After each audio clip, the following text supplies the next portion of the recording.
Bila kita berada di penghujung, adakah kita kena buat persiapan lebih dan sebagainya? Jawapan dia dua. Yang pertama, semakin dekat dengan kiamat, semakin jauh manusia dengan Allah. Semakin bertambah usia bumi, semakin jauh manusia dengan Allah. Maksudnya Ustaz, nanti lagi dekat dengan kiamat, tak ada orang beriman dengan Allah. Ya. Tu kemuncak lah. Waktu tu dah Dajjal pun dah mati. Hak saya cerita tu, Dajjal dah mati, Nabi Isa dah wafat, Imam Mahdi dah wafat, binatang dabah pun dah keluar apa semua. Yang tu beberapa ketika sebelum kiamat tu lah kan, beberapa tahun sebelum kiamat tu, dia beberapa tahun sebelum kiamat tu, ketika itu tiada lagi nama Allah yang dilaungkan. Tiada lagi nama Allah. Satu azan pun tak ada. Yang tu sangat mengerikan lah waktu tu. Tiada lagi Islam. Tak ada lagi orang keluar zakat. Seorang pun tak bayar zakat waktu tu. Bukan disebabkan umat Islam terlalu kaya, tetapi disebabkan tak ada lagi yang beriman. Yang tu dahsyat lah. Lepas tu kiamat. Kiamat tu cerita besar lah. Cerita yang panjang. Kita hari ni akhir zaman. Hak kita nak cerita ni akhir zaman. Akhir zaman ni, kalau orang tanya soalan seterusnya, kita ni dah masuk akhir zaman ke Ustaz? Itu senang lah tu. Memang dah akhir zaman lah kan.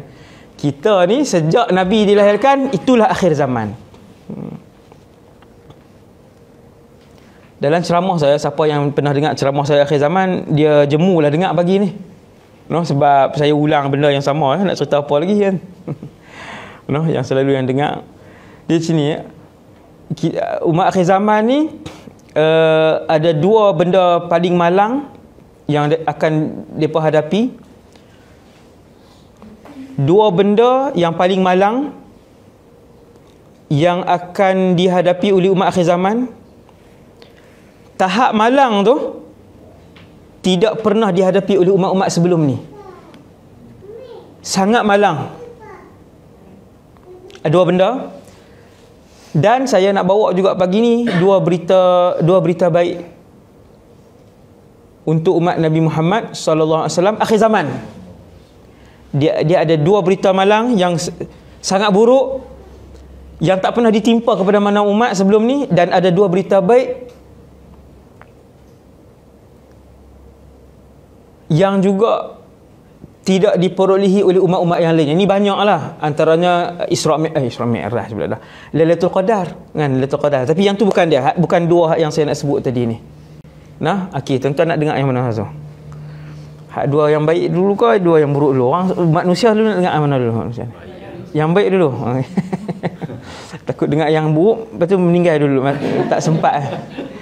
Kita dengar yang baik dulu. Apa dua benda yang paling untuk umat akhir zaman ni yang orang lain tak dapat? Subhanallah. Nombor satu, umat akhir zaman akan hidup pada satu zaman, satu tempoh.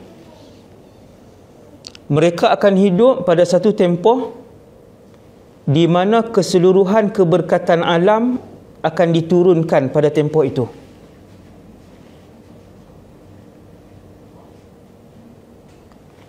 Umat akhir zaman ini akan melalui satu masa seluruh keberkatan alam, langit dan bumi akan keluar pada masa itu. Maksudnya belum berlaku Ustaz, belum berlaku. Yang tu 1.5 jam. Yang tu saja tajuk hak tu kan. Subhanallah. Saya bila teringat hak ni saya seronok. Sebab apa? Sini. Tempoh umat Nabi Muhammad akan hidup itu dengan seluruh keberkatan langit dan bumi akan keluar, sehingga pada masa tu tak ada siapa nak keluar zakat sebab tak ada orang miskin. Yang tu pernah jadi dah Ustaz, zaman Sayyidina Umar bin Abdul Aziz kan, kita tahu kan. Yang ni 7 kali ganda lebih barakah daripada tu. Zaman Sayyidina Umar bin Abdul Aziz, kita nak berkeluar, kita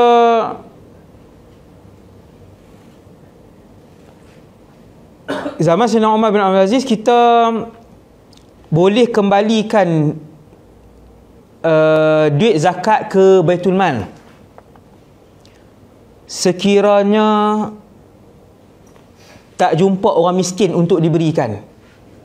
Masih lagi ada ruang kosong zaman Sayyidina Umar bin Abdul Aziz. Zaman yang saya sebut nanti ni,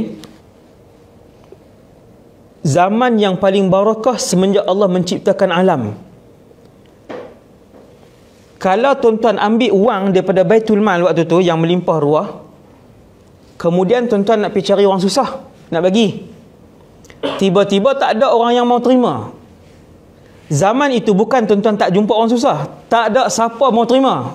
Apa jawapan dia? Dia kata, saya punya duit pun banyak lagi.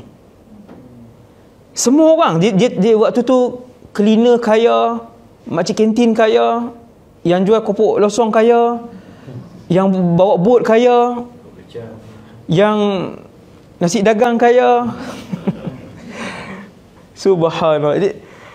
Kita nak bagi zakat, dia kata duit saya banyak lagi. Tak di... Dan ketika kita ambil duit daripada Baitul Mal nak cari orang susah tu tak ada duit, kita nak bagi balik duit tu di Baitul Mal, pekerja di Baitul Mal kata minta maaf, tolong habiskan, kami tak terima duit ni. Zaman apa tu? Jawapan dia ketika itu ni hak beruntung kita ni. Ketika itu yang akan hidup di atas muka bumi Allah dua orang. Yang pertama ialah umat Nabi Muhammad yang terbaik, nombor satu dari segi iman dan kesolehan dia, nama dia Muhammad bin Abdullah Al-Mahdi, Imam Mahdi.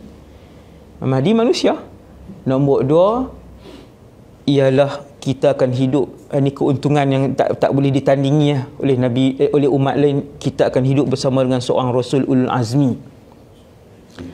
Umat Nabi Muhammad ketika itu selama 40 tahun, ni saya sebut, selama 40 tahun mereka akan hidup bersama dengan seorang Rasul Ulul Azmi. Bukan ruh dia, Rasul Ulul Azmi itu bukan ruh dia, nama dia Nabi Isa alaihissalam, jasad dia. Dan dia belum pernah mati. Dia diangkat ketika dikejar oleh Yahudi untuk dibunuh zaman tu. Punya jahat Yahudi ni kerja dia bunuh Rasul. Subhanallah. Sampai hari ni kejahatan dia. Dia dikejar, kemudian Allah Ta'ala angkat Nabi Isa. Sampai pagi ni saya berceramah, Nabi Isa berada di laut berada di cuba jawab kan, di langit yang kedua. Bismillah, minta maaf. Alhamdulillah. Sampai pagi ni saya bercakap, Nabi Isa sedang berada di langit kedua.